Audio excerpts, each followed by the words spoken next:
What's up everyone and welcome back to my channel. My name is Jonah White. I'm an apocalyptic independent author, the author of the Shadows of Darkness series. So right now, as you can see, I'm outside right now and it's raining because I'm in the Colorado mountains right now, and I didn't feel like filming inside the hotel because it's a little noisy right now, and plus the neighbors are super loud. So I decided to come out here and film this video. So what this video is that I'm going to be talking about why I don't recommend hybrid publishing like at all, because I've had one personal experience that was just pretty bad, and I've been like doing some investigating beforehand on multiple hybrid publishing companies, and they've all like disappointed me. And I've heard countless stories about hybrid publishing or like vanity publishing companies. So if you haven't already, feel free to like, subscribe, turn on post notifications, that way you know every time I post these type of videos. And without further ado, let's get on with this video. So the first thing I wanted to talk about is like my personal experience when it comes to like hybrid publishing, and I'll go through like several tips that you should do if you're going to like take this hybrid publishing route, or like some reasons why I don't feel like that this is a route that you should be taking. Because as we know, there's like two different publishing routes. There's traditional publishing and self-publishing. Both are pretty self-explanatory. Well, self-publishing is where you do everything by yourself. It's like the editing's on your hands, the cover design, formatting, publishing, everything, and marketing. It's all on you, unless you want to hire some people to take care of some of those things for you, which I do when it comes to the cover design and some editing, because there's no way around that, because I'm not a cover designer. Traditional publishing is where a publishing company, you send query letters out, or maybe get an agent to query your book, and then they reach out to you and give you like a down payment. That way you can like start publishing with them, and then they pay you and they make an investment in your book. That way when they do obtain the rights to your book, it's on them to make sure that your book sells somewhat successfully. That way they can make that money back they invested into your book. So those are the two paths. Hybrid publishing is where a company does all of the work for you within a few to several months span, but the thing is, you have to pay them to like do these services. Now here's one red flag when it comes to this. Yes, the company's doing everything for you. This could help you if you know what the complete pressure of like the self-publishing and doing everything on your own. But the thing is, if you're paying the company, the thing is you're making the investment, so everything is still kind of on you, and your book may not sell still, because the company's not investing anything into your book other than a little bit of time. And if you pay them that money, they're not really obligated to like try to make that money back for you. So that's a big red flag, and I noticed this with my personal experience, because when I was trying to release my first Shadows of Darkness book, I considered going to hybrid publishing because I didn't know all the ropes when it came to self-publishing like I do now, and before later when I ended up self-publishing Shadows of Darkness. So the thing is, I was going to Christian self-publishers and some other mainstream not self-publishers, hybrid publishers, and I was completely disappointed because well, first off, they kind of like give you the smokescreen that, oh, you have to send in your book and then we'll review it for 2 weeks and then we'll let you know if you accepted it, if we accepted it or not. This kind of gives you sort of like this is my opinion, you can feel free to disagree with me if you want, but this is kind of like an avenue to kind of like trick you into giving you false hope that it's that difficult to get into hybrid publishing, that your book is super special and they're going to invest time in it, when no, they're not. They're just like reviewing it and everything. They may read it and kind of figure out what the content is. That way they kind of like know what market to put this, or category to put it under, I think. So after that, like, then they're in constant communication with you. They let you know that, hey, we're going to be in constant communication with you. But the moment you put that down payment down, and it's a lot, because some of these hybrid publishers are asking for like maybe as low as $1,500 to publish your book to up to $4,000, which is a lot and way more expensive than just self-publishing your book. So they promise to do a lot of communication, but the moment you put that down payment down, the communication just stops. Because that happened to me, because I was able to call them, email them, and get like responses within 2 hours. But then the moment I put down a down payment for my book to be published, there was no communication. I would call them, leave messages, nothing, and then I would like email them, and I would get like a week before they. It would be like a week before they respond.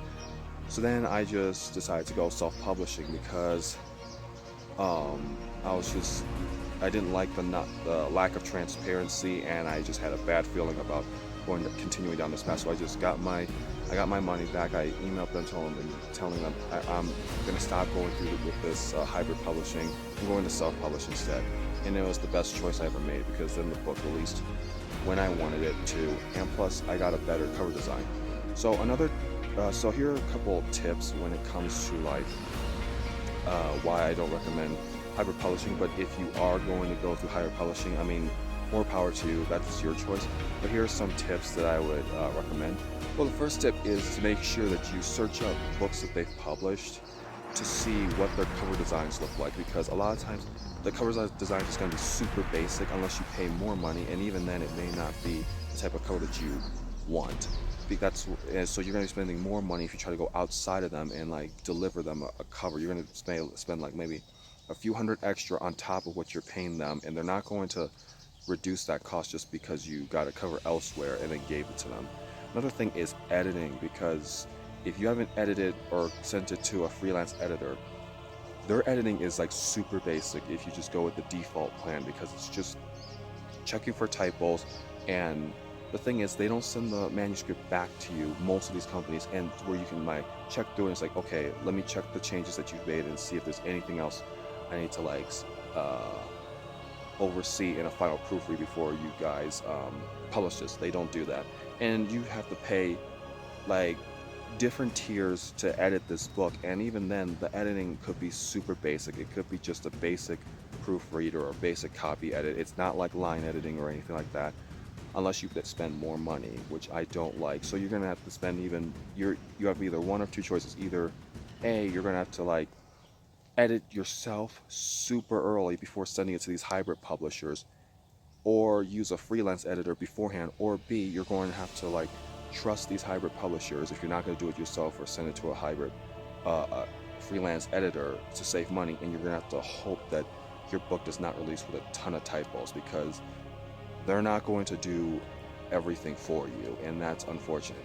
Another thing that you must do is, this is what I did with so many other hybrid publishing companies, and I just kicked them out of my list, is if they tell you like, hey, send in your manuscript and it'll take like a week or two before we can like let you know if we accept this book.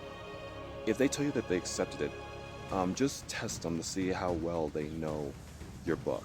Just ask like, okay, what was the best thing you liked about the book, or what were your favorite characters, or something like that. Because for me, most of these companies were like, well, I liked your dialogue, or I thought your dialogue was very realistic and I liked the characters. Well, that's super vague. I don't know what you mean by that.